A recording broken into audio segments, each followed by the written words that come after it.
Naam, Waswahili wanasema kuwa ukiuza matumbo basi usiogope nzi, msikilizaji na mtazamaji wa Kwetu News 24. Huu tena muda wa kuweza kusikiliza habari zetu za siku ya leo ya tariki 19 Mei mwaka 2026. Hii unayotegea sikio na kuitizama ni Kwetu News 24 na la kwangu jina naitwa Espoir Mukubure Muhamba. Usikose kusubscribe channel yetu, usikose kulike na kushare, lakini pia kucomment ili tujue unatupata ukiwa sehemu gani duniani.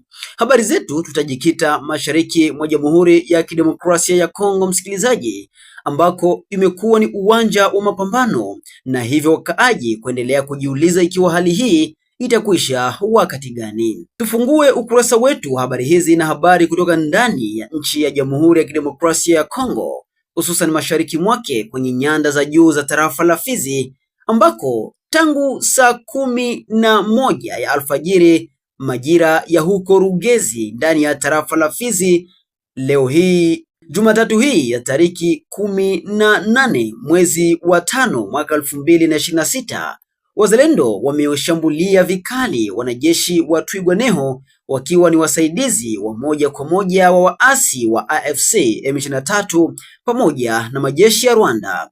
Ikiwa sasa ni takriban mwaka mmoja tangu vijiji vya Sabuni kwenye maeneo ya huko Rugezi kutekwa na waasi wa AFC M23, jeshi la FARDC likiongozwa naye kamanda Delfe Kaleme Ngoma Nzito, Jumatatu hii ya tariki 18 zimefanya mashambulizi makali dhidi ya waasi hao na kuweza kuwapa wakaaji wa eneo hilo tumaini la kutosha.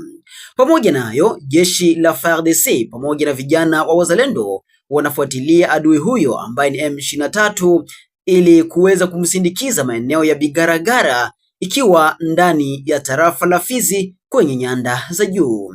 Habari zaidi kuhusu habari hizi, msikilizaji, utazipata kwenye habari zetu za hapo baadaye. Lakini pia wakati haya yakijiri namna hiyo, maeneo ya Kalingi, Kalonge, Bidegu pamoja na Kitavi, waasi wa AFC M23 wanaendelea kuonekana moja kwa moja, ila wakishambuliwa vikali na wanajeshi wa FARDC pamoja na wazalendo. Utakumbuka kuwa M23 ilipoonekana kwa mara ya kwanza kwenye maeneo ya huko Kalingi, jeshi la FARDC liliapa kuweza kuwafuatilia moja kwa moja. Jeshi la FARDC liliapa kuweza kuwafuatilia na kuweza kuwaondoa kwenye maeneo yote walioyadhibiti kwenye eneo za huko Minembwe.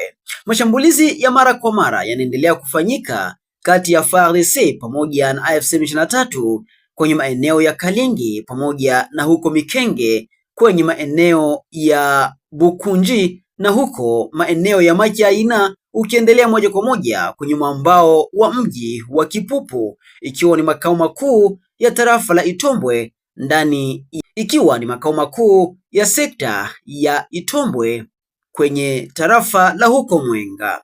Wakati hayo yakiwa namna hiyo kwenye maeneo ya huko Minembwe ndani ya tarafa la Fizi pamoja na huko Mwenga, vita vya M23 bado vinaendelea kuripotiwa, ambako mapigano makali ya silaha nzito pamoja na zile nyepesi zimesikika asubuhi ya Jumatatu hii huko Kavumu. Milipuko ya mizinga imesababisha wakaaji moja kwa moja kuweza kuyahama makazi yao kwenye vijiji vya Mbayo, Mulangala pamoja na huko Kamakombe. Muungano wa AFC M23 imepeleka nguvu kubwa za kiziada ili kuendesha mashambulizi haya kulingana na vyanzo kadhaa vinavyolingana na lengo la harakati za waasi wa AFC M23 wakisaidiwa na nchi ya Rwanda. Kwa msaada wa Rwanda imevunja mustari ya ulinzi ili kupata njia ya kimkakati kuelekea eneo la Walikale.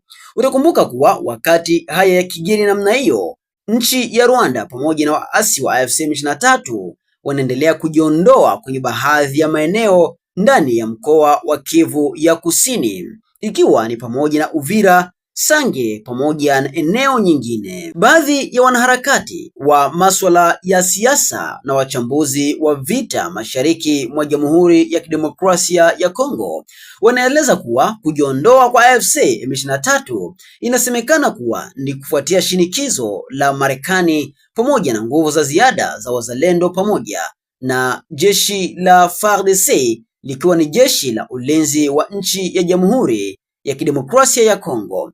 Wao wanasema inawezekana kuwa kujiondoa kwa AFC M23 kwenye baadhi ya maeneo jimboni Kivu ya Kusini hakutokani na shinikizo la Marekani wala nguvu za ziada za wazalendo, bali inawezekana ni moja kwa moja kati ya mbinu kubwa za kuweza kuteka maeneo zaidi ya mashariki mwa Jamhuri ya Demokrasia ya Kongo pale ambapo M23 watakapokuja na nguvu za ziada.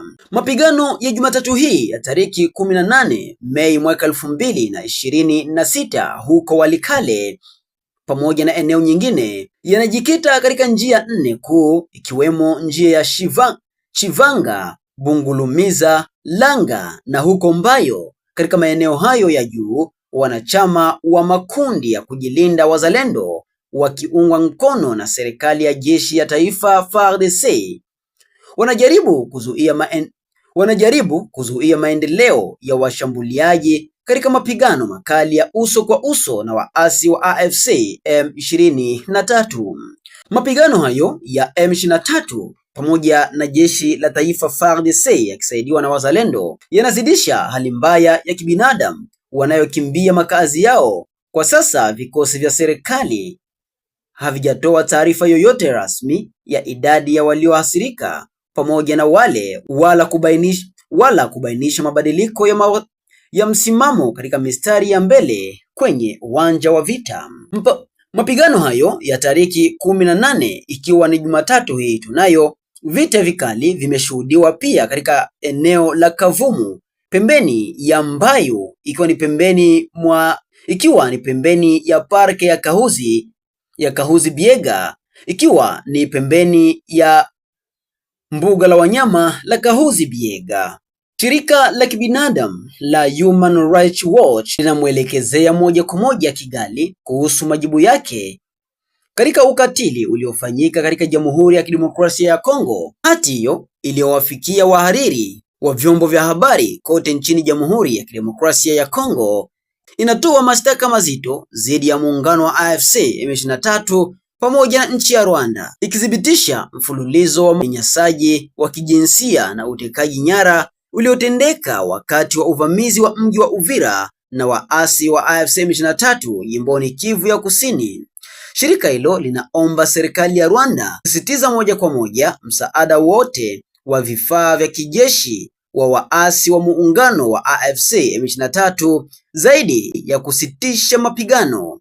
Human Rights Watch inataka hatua halisi za kisheria kusimamishwa na kushtakiwa kupitia mashtaka ya wazi kwa wanachama wa vikosi vya ulinzi vya Rwanda, RDF ikiwa ni jeshi la Rwanda, na makamanda wa AFC M23 waliohusika katika ukiukwaji mkubwa wa sheria za kibinadamu za kimataifa.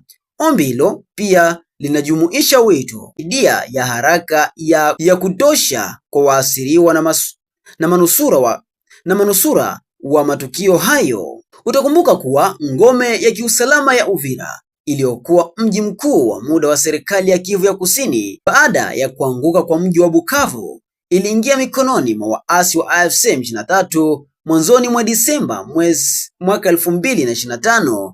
Mashambulizi haya ya haraka yalifanyika licha ya makubaliano ya Washington yaliyotiwa saini naye rais wa DRC Felix Tshisekedi naye yule wa Rwanda Paul Kagame chini ya uangalizi wa Donald Trump, yaliingiza mji huo katika kutekwa kabisa, ukiambatana na uporaji wa mifumo. Ni Januari mwaka 2026 tu chini ya shinikizo kubwa la kidiplomasia la Marekani ambapo waasi wa AFC M23 walianza kujiondoa kwa hiari na kuruhusu FARDC na vikundi vya wenyeji wazalendo kuchukua tena udhibiti wa mji huo tarehe 20 Januari mwaka 2026.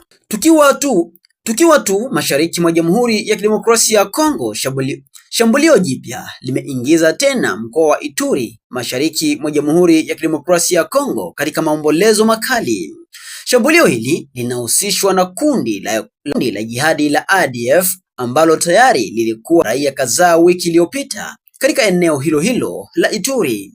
Usiku mwingine wa hofu katika eneo la Mambasa, huko shambulio hili la hivi karibuni likihusishwa na ADF. Watu wenye silaha waliingia katika mji wa Biakato yapata saa 5 usiku kabla ya kuchoma moto nyumba zote. Wakati huu kundi hilo lenye silaha lililenga mji wa Biakato ulioko katika eneo la Mambasa. Asasi za kiraia zinataka hatua za usalama ziongezwe katika eneo hilo, huku ujumbe wa pamoja wa vikosi vya pamoja vya kimataifa nchini humo na wanajeshi wa Kongo ukipelekwa. Ujumbe huo uliwasilishwa bunge la kitaifa la mbunge wa upinzani Gratien de Saint Nicolas Irakan, ambaye alizungumza moja kwa moja na waziri wa ulinzi nchini Jamhuri ya Demokrasia ya Kongo. Shambulio hili jipya limekuja wakati ujumbe wa pamoja wa FARDC na MONUSCO unapelekwa huko Mombasa, mashariki mwa Jamhuri ya Demokrasia ya Kongo.